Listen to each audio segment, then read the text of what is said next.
Oxford Bookworms, Stage 1. The Coldest Place on Earth, by Tim Vicary. Read by Mark Straker. Published and copyright Oxford University Press, 1997. Chapter 1. Two Ships. The race began in the summer of 1910. On June 1st, in London, a black ship, the Terra Nova, went down the River Thames to the sea. Thousands of people stood by the river to watch it. They were all excited and happy. On the Terra Nova, Captain Robert Falcon Scott smiled quietly. It was a very important day for him. He was a strong man, not very tall, in the blue clothes of a captain. He was 41 years old, but he had a young face, like a boy. His eyes were dark and quiet. One man on the ship, Titus Oates, smiled at Scott. "What an exciting day, Captain," he said. "Look at those people. I feel like an important man." Scott laughed. "You are important, Titus," he said. "And you're going to be famous, too. We all are. Do you see this flag?" He looked at the big British flag at the back of the ship and smiled at Oates. "That flag is coming with us," he said. "In the Antarctic, I'm going to carry it under my clothes. We're going to be the first men at the South Pole, and that flag is going to be first, too."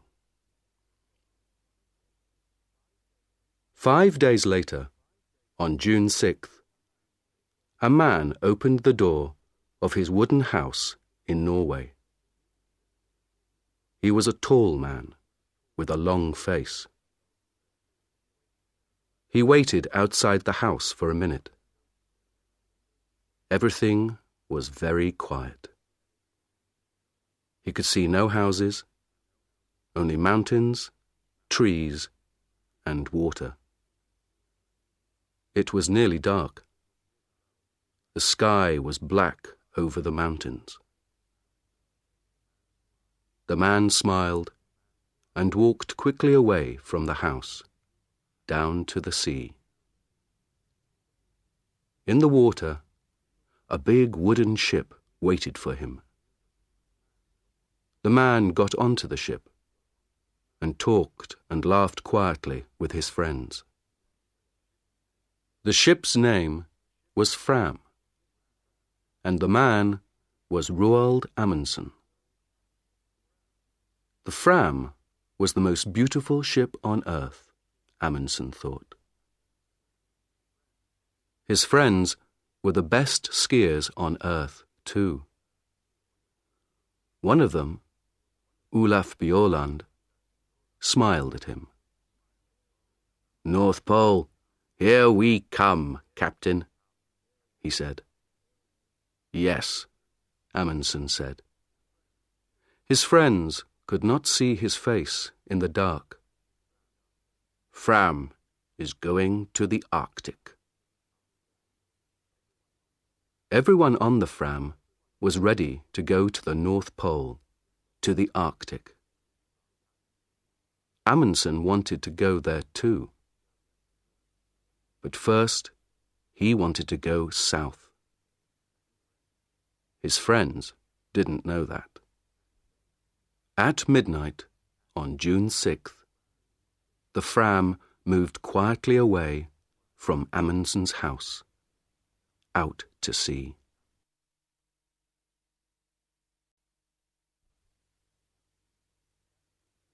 Chapter 2. The Race. The Fram went to an island in the south of Norway.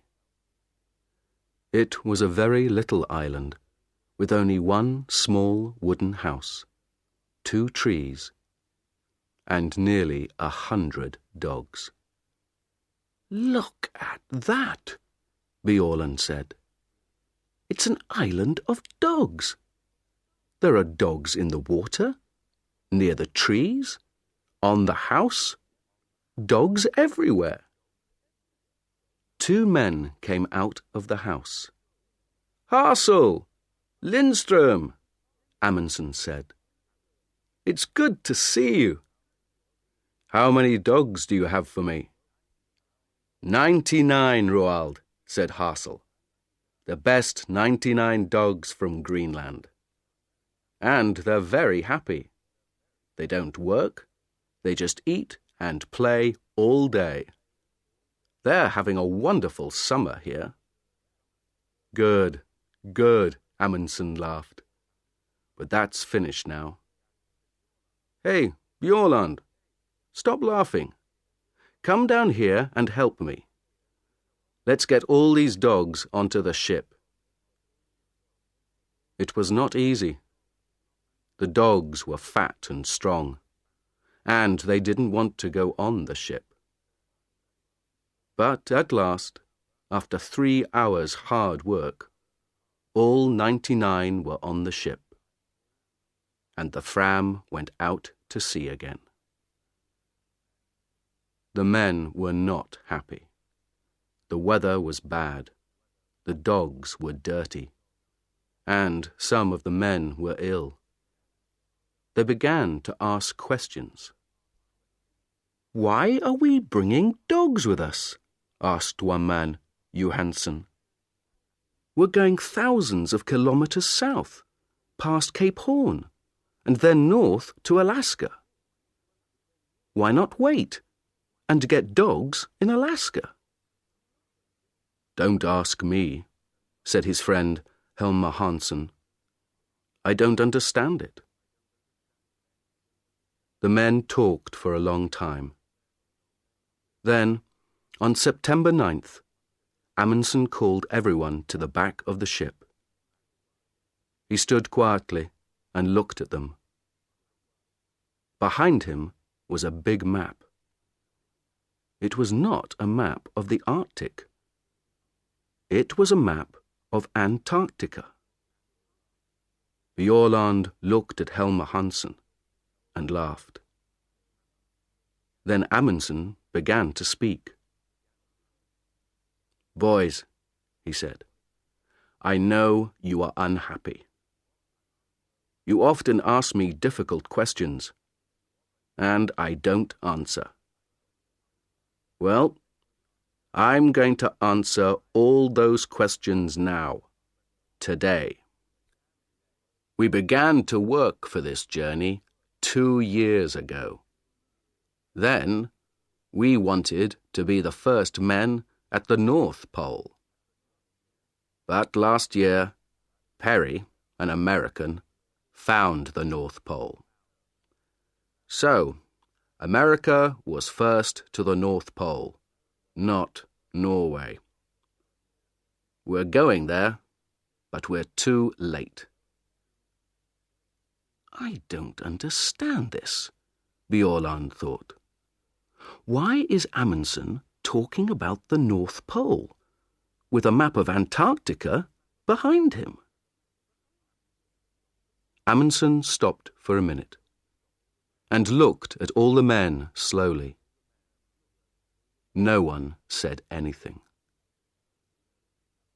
"We have to go a long way south before we get to Alaska," he said. "Very near Antarctica, you know. And Captain Scott, the Englishman, is going to the South Pole this year. He wants to put his British flag there. An American flag at the North Pole, a British flag at the South Pole." Bjaaland began to understand. He started to smile and couldn't stop. He was warm and excited. "Well, boys," Amundsen said slowly, "do we want the British to put their flag at the South Pole first? How fast can we travel? We have a lot of dogs, and some of the most wonderful skiers on earth. Bjorland here is the best in Norway. So, I have an idea, boys. Let's go to the South Pole and put the Norwegian flag there before the British. What do you say?" For a minute or two, it was very quiet. Amundsen waited, and the men watched him and thought. Then Bjorland laughed. "Yes," he said, "why not? It's a ski race, isn't it? And the English can't ski. It's a wonderful idea. Of course. Let's go."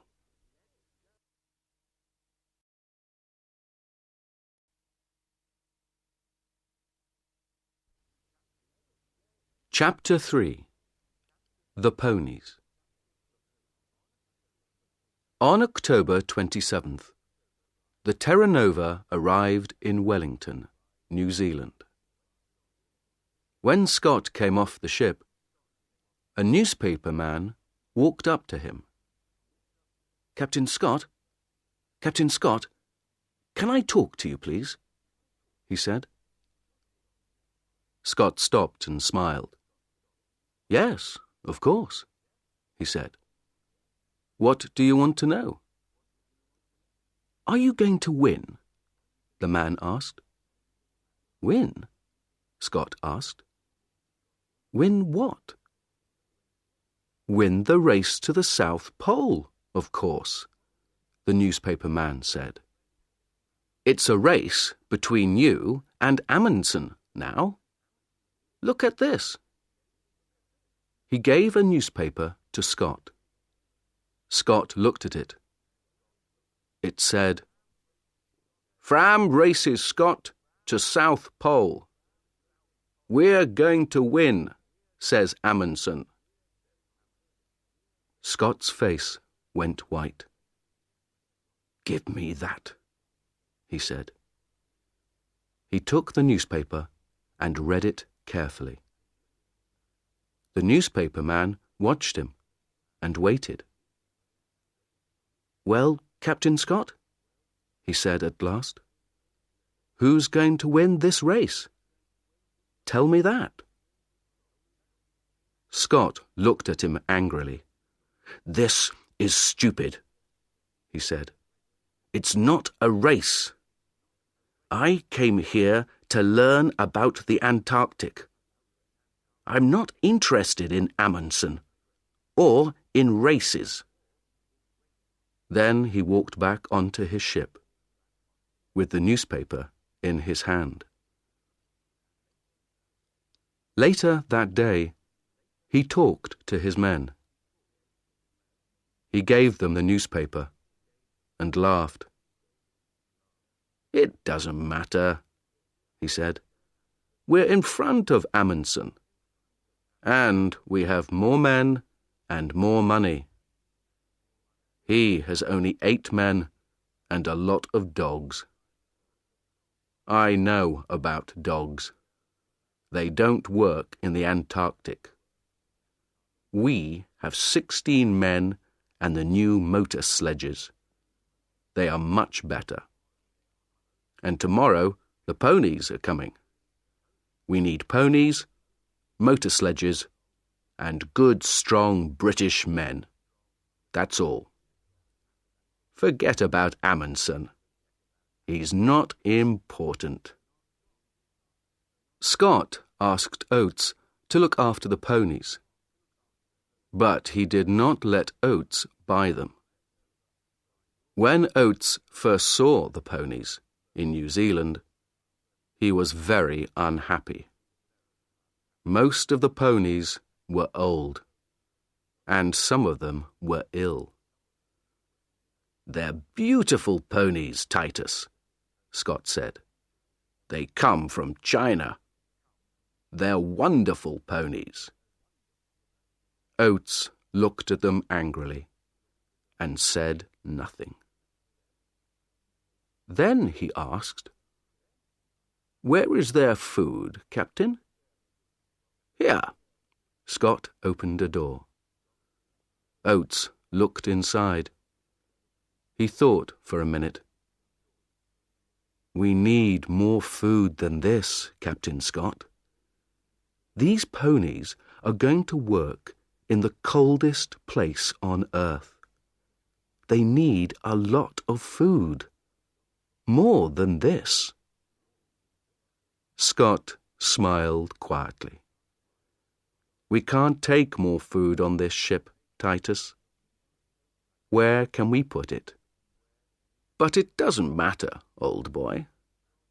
They're very strong ponies, you know. The best ponies on earth."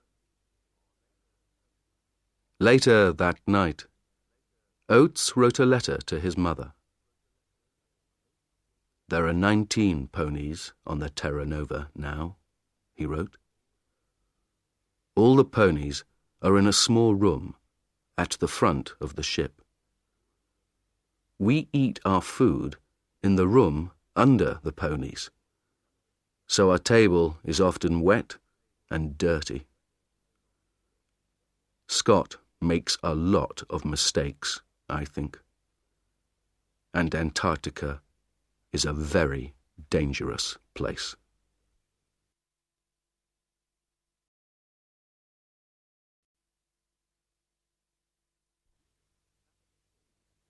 Chapter 4. Food Depots.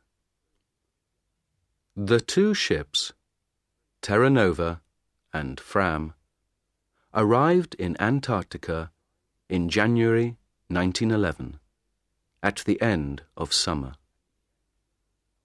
The Englishmen and the Norwegians wanted to stay on the ice all winter. They wanted to be ready to go to the South Pole at the beginning of the next Antarctic summer. The dogs pulled the Norwegians' sledges. They ran quickly over the snow and pulled the big sledges from the ship onto the ice. The men ran beside them on skis. They put a big wooden house on the ice. The house was full of food and skis and sledges. They called it Framheim. Outside the house, the dogs lived in holes under the snow. When the house was ready, the men made their first journey south. Before the winter, they wanted to take a lot of food south and leave it in depots. For the long journey to the pole, they needed a lot of food, and they couldn't carry it all with them. On February 10th, 5 men, 3 sledges, 18 dogs, and half a ton of food left Framheim and went south. It was easy. The weather was warm for the Antarctic, between -7 degrees centigrade and -17 degrees centigrade. The snow was good, and the dogs and skis went fast. They went 50 or 60 kilometers every day. After 4 days, they reached 80 degrees south and made the first depot. Amundsen made his depot very carefully. It was very important to find it again next summer. So he put a big black flag on top. Then he put 10 flags to the east of the depot, each flag half a kilometre from the next, and 10 flags to the west. So, there were flags for 5 kilometres to the left of the depot and 5 kilometres to the right. Then they went back to Framheim and took some more food south, this time to 82 degrees south. This time it was harder. The temperature was sometimes minus 40 degrees centigrade, and there were strong winds with a lot of snow.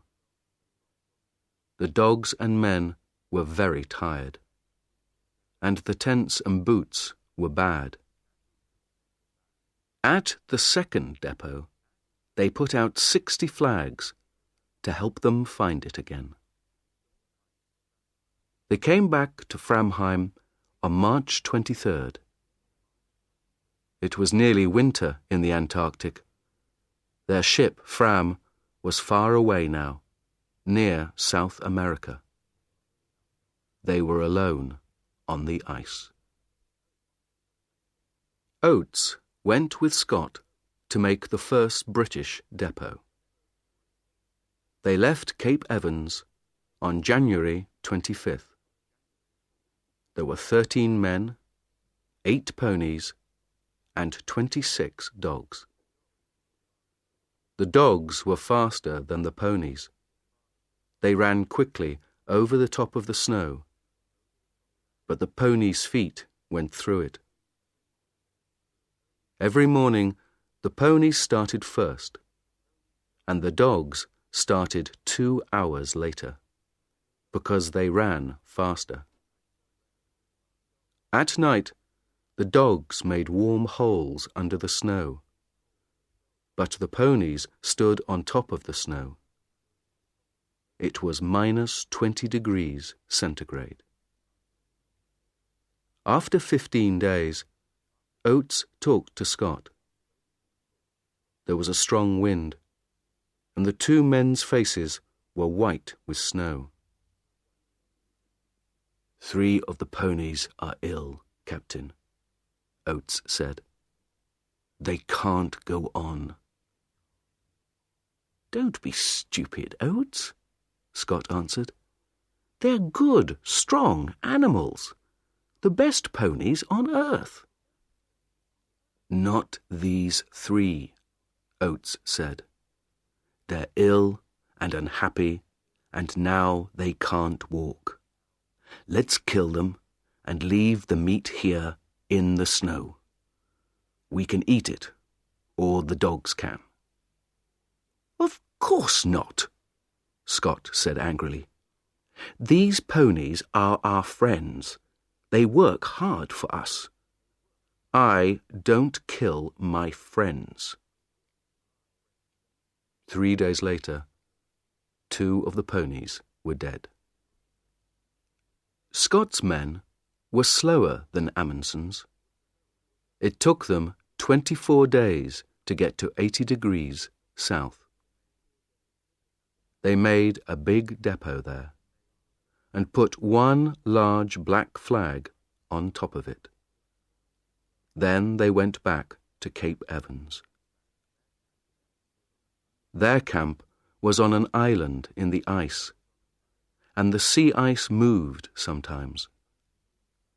There were holes in the ice and black seawater under it. One day, 7 ponies went through the ice into the sea and died. 1 motor sledge also went into the sea.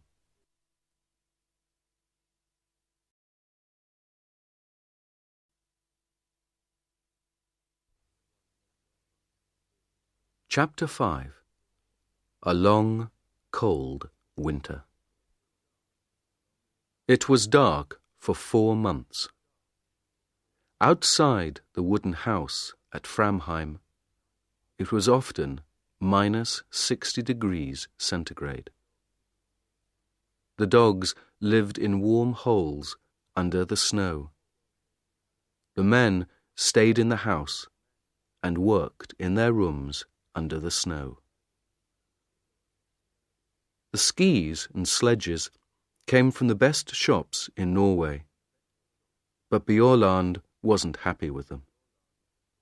He changed a lot of things on the skis and sledges. Soon, the sledges were stronger than before. The skis were better and faster too. All the Norwegians worked hard. They looked after their dogs and worked on their equipment, the sledges, skis, tents. Every day they thought about their journey to the pole and talked about it. And every day Amundsen thought about Scott. One day, in midwinter, he talked to his men. "Let's start early, before Scott," Amundsen said. "Remember, Scott has more men than us, and he has motor sledges too. Perhaps they can go faster than us." Bjaaland laughed. "Oh no, they can't go faster than me," he said. "On snow, nothing can go faster than a good man on skis." "We don't know," Amundsen said. "You're the best skier in Norway, but you get tired, and dogs get tired too. Motor sledges don't get tired. They can go all day and all night." Johansen laughed angrily. "That's stupid," he said. "Perhaps the motor sledges can go all night, but the Englishmen can't." "The English can't win, Roald. They don't understand snow, but we do. And they're too slow." "Perhaps," Amundsen said, "but I want to win this race. So we're going to start early. Do you understand?" It was quiet and warm inside Framheim. Bjaaland looked at Amundsen and thought about the long, cold journey in front of him. He thought about the dogs in their holes under the snow and listened to the wind over the house. "When, Roald?" he said quietly. "On August 24th. The sun comes back on that day. We start then." "But we can't," Johansen said. He looked angry and unhappy. "That's too early. We can't start then. It's dangerous and stupid." Amundsen looked at Johansen coldly. "You're wrong, Johansen," he said. "We want to win, remember? So we start on August 24th. Bjaaland listened to the winter wind outside. In Scott's camp at Cape Evans, no one talked about Amundsen, and no one worked hard. They had good food, and they played football on the snow. They wrote a newspaper, the South Polar Times, and read books. No one learnt to ski, no one worked on the motor sledges. Twice, men went for long journeys across the snow. They walked and pulled the sledges themselves. Oates stayed at Cape Evans and looked after his ponies. Over the window in Cape Evans, Scott put a map of Antarctica. With a pen, he made a line from Cape Evans to the South Pole, and he put a little British flag at the pole. Under the map, Scott wrote the day for the start of their journey. "We start on November 3rd, he wrote.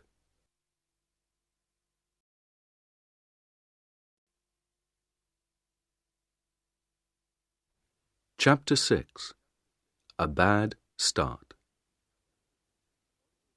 On August 23rd, the Norwegian sledges were ready. They took them outside, and the dogs pulled them across the ice. The sun came up for half an hour, but it was too cold, minus 46 degrees centigrade. They could not travel in that weather. They went back to Framheim and waited. They waited 2 weeks, until September 8th. Then, with the temperature at minus 37 degrees centigrade, they started.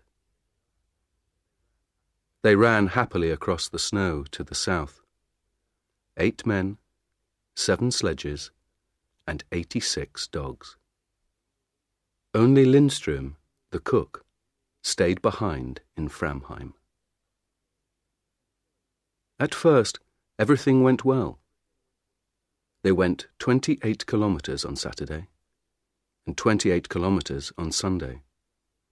It was easy. Then, on Monday, the temperature went down to minus 56 degrees centigrade. There was white fog in front of their faces. They couldn't see anything. But they travelled 28 kilometers. That night, in their tents, they nearly died of cold. Next day, they stopped and made snow houses. Inside the snow houses, it was warm. But everyone was unhappy. "I told you, Roald," Johansen said. "Even September is too early. We can't travel in this cold. Do you want us to die? Let's go back and wait for better weather." Amundsen was very angry. He was angry with Johansen, but he was angry with himself too. He knew Johansen was right. "All right," he said slowly. "We can go on to the depot at 80 degrees south, leave the food there, and then go back. We can't do more than that." It was 37 kilometers to the depot. The wind was in their faces all day. 2 dogs died on the way. At the depot, they did not stop. They put out the food and the flags, turned round, and went north. At last, the wind was behind them. The dogs ran quickly, and the men sat on the empty sledges. They went faster and faster. It was like a race. Amundsen was on Wisting's sledge, and soon he, Wisting, and Hansen were 3 or 4 kilometers in front. Soon they were alone. They travelled 75 kilometers in 9 hours, and they reached Framheim at 4 o'clock that afternoon. Bjaaland arrived 2 hours later with 2 more men. But the last 2, Johansen and Prestrud, went more slowly. Their dogs were tired. Their feet were wet and cold. They had no food, and they were alone in the dark. The temperature was minus 51 degrees centigrade. They reached Framheim at midnight. Next morning, Johansen was angry. In front of everyone, he said, "You were wrong, Roald. September was too early. I told you, but you didn't listen. And then you left us alone. and we nearly died in the cold. You're a bad captain. I'm a better captain than you are." Amundsen was very angry. But at first he said nothing, because he knew that Johansen was right. Then, that evening, he gave a letter to Johansen. It said, "You aren't coming to the pole with me. When I go south, you can take some dogs and go east to King Edward VII land. You can go with Prestrud and Stubberud. You can be the first men to go there, but not to the South Pole." The Norwegians stayed in Framheim and waited. They lay in bed, listened to the wind outside, and thought about Scott and his motor sledges.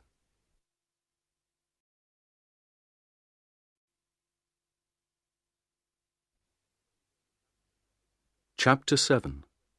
Motor Sledges and Mountains. Scott had 2 motor sledges now. They were the first motor sledges in the Antarctic, the first on Earth. On October 24th, the motor sledges started south from Cape Evans. 4 men went with them, but Scott stayed at Cape Evans for another week. Oates was unhappy. He wrote to his mother, "We had a very bad winter here. I don't like Scott. We were here all winter, but he didn't learn to ski or to drive dogs. Our equipment is bad, and he doesn't think about other people. I'm going to sleep in his tent on the journey, but I don't want to." On November 1st, Scott and Oates and 6 more men left Cape Evans with 8 sledges and 8 ponies. The ponies walked slowly because their feet went down into the snow. It was hard work for them, and they got tired very quickly. They travelled 13 or 14 kilometers in a day. Behind the ponies came Mears with 1 sledge and some dogs. Mears knew how to drive dogs. Every day, Mears started 2 hours after the ponies and arrived 2 hours before them. After 5 days, they found the motor sledges. The Norwegians began again on October 20th. There were 5 men this time: Amundsen, Bjaaland, Wisting, Harsel, and Hansen. They had 4 sledges and 48 dogs. There was a lot of wind and fog. On the first day, Wisting's sledge suddenly stopped, and the back went down. "Come on, you dogs," he said angrily. "Pull, pull." At first, nothing happened. Then, slowly, the sledge moved again. Wisting looked down over the side of the sledge. Under the snow, there was a 50-meter hole. "Did you see that?" Amundsen said. "The ice wants to eat us. Men, dogs, sledges, everything." On the 4th day, they reached the depot at 80 degrees south. There was a bad snowstorm, but they found the flags easily. Next day, the men stayed in their tents, and the dogs played in their holes under the snow. They were all happy. They had a lot of food, They had good equipment, and they were warm. They could travel fast. Next morning, the snowstorm stopped, and the journey began again. Today, everything is wonderful, Violand wrote in his diary. But where is Scott? In front of us or behind? There was no one with the motor sledges. They were broken. Scott looked at them angrily. "It doesn't matter," he said. "Teddy Evans and his men are in front of us. They're good men. They're pulling their sledges themselves. We can get to the pole on foot." Oates looked at Mears. Oates and the ponies were tired, but Mears and his dogs were not. The snow was home for them. That night, Oates wrote, 3 motor sledges at £1,000 each.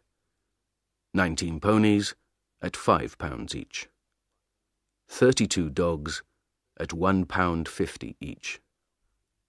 Well, it's not my money, it's Scott's. On November 21st, one of the ponies died. On November 11th, the Norwegians saw the mountains. The mountains were very high, some of the highest on earth. Bjaaland smiled. "There is good skiing up there, Roald," he said. "But can dogs get up there too?" "Of course they can," Amundsen said.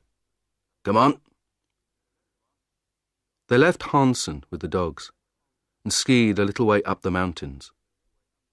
It was difficult, but the mountains were big and beautiful. Behind the mountains, Amundsen thought there was a high plateau of ice. "That's it," Amundsen said. "That's the road to the pole. Tomorrow we can bring the dogs and sledges up here. But now, let's have a ski race. Who can get back to camp first?" They laughed and skied happily down the white snow. "This is like home," Bjaaland thought. "But it's bigger than Norway, and better." In the next 4 days, the dogs pulled the sledges 81 kilometers and went up 3,000 meters. At last, Amundsen and Bjaaland stood on the plateau behind the mountains. They were tired, happy men. Bjaaland looked back at the mountains.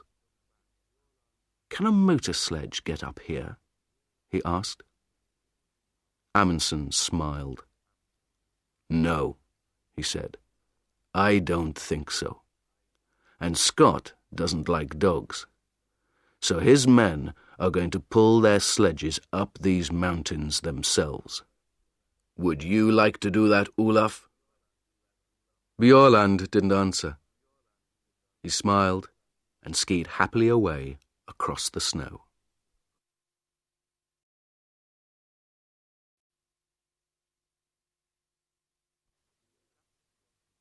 Chapter 8. Across the Plateau. On November 21st, the Norwegians killed 30 dogs. "They were happy," Amundsen said, "and now they're going to die quickly.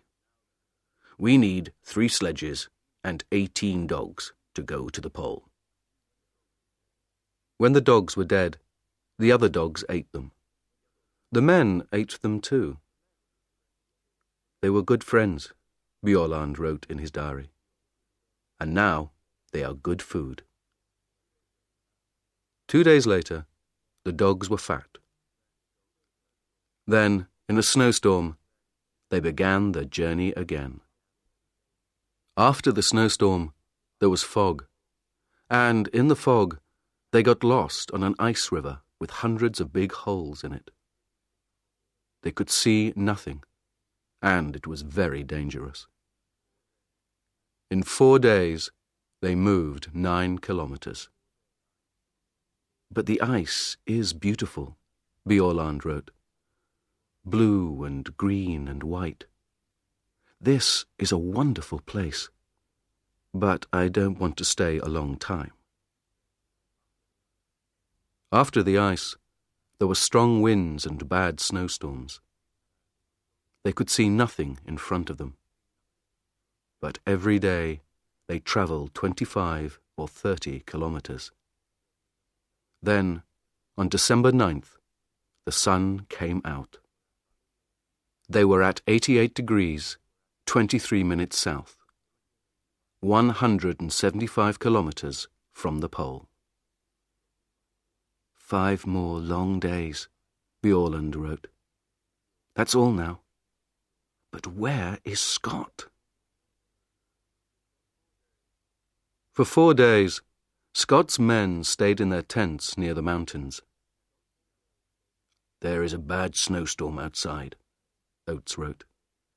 It's too cold for the ponies, and our clothes and skis are bad too. On December 9th, Oates killed the ponies. They were tired and ill, and they could not walk up to the plateau. Then Mears and his dogs went back to Cape Evans. We can pull the sledges ourselves, Scott said. We can do it. We're all strong men. There were 2 sledges and 8 men. They went 24 kilometres a day. On December 31st, Scott said to Teddy Evans and the men on the second sledge, You can't ski well. Leave your skis here. So they pulled their sledge 24 kilometres without skis. Next day, Scott went to Teddy Evans's tent. You're ill, Teddy, he said. You can't come to the pole. Take 2 men and go back. Tomorrow. Teddy Evans was very unhappy. 2 men, Captain, he said. Why not 3? Because Bowers is going to come with me, Scott said. He's strong. We need him. But you have food on your sledge for 4 men, not 5, Evans said. And Bowers has no skis. I'm the captain, Teddy, Scott said. You do what I say. Take 2 men and leave Bowers with me. Oates wrote to his mother. I'm going to the pole with Scott. I am pleased and I feel strong. But in his diary he wrote, My feet are very bad. They are always wet now, and they don't look good. On January 4th, Scott's men left Teddy Evans and went on. Scott, Oates, Wilson and Edgar Evans had skis, but Bowers did not. They were 270 kilometres from the pole. December 14th, 1911, was a warm, sunny day. 5 Norwegians skied over the beautiful white snow. It was very quiet. No one spoke. They were excited and happy. 6 more kilometres, Bjaaland thought. Is there a British flag? I can't see a flag, but... Look, Hassel said. What's that over there? Bjaaland left his sledge and skied quickly away over the snow. What is it? He thought. Is it? No. It's nothing, he called. There's nothing there. Nothing. 3 kilometres. 2. Roald, Hansen called to Amundsen. Go in front of me, please. It helps my dogs. That's not true, Bjaaland thought. His dogs are running well today. But Hansen wants Amundsen to be first. The first man at the South Pole. They skied on and on, over the beautiful snow. "Stop," Amundsen said. He waited quietly for his men. "This is it," he said. Bjaaland looked at him. "But there's nothing here," he said. Amundsen smiled. "Oh, yes, there is," he said. "There's something very important here, Olaf. Very, very important." "What's that, Roald?" "Us. We're here now. Isn't that important, Olaf?"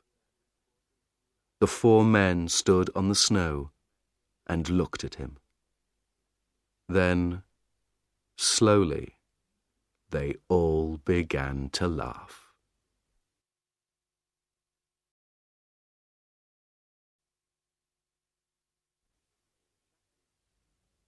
Chapter 9. The End of the Race. The Norwegians stayed 2 days at the pole.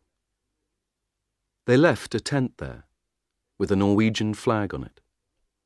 Inside the tent, they left some food, a letter for the King of Norway, and a letter for Scott. They left some more black flags near the pole, and one 28 kilometers north.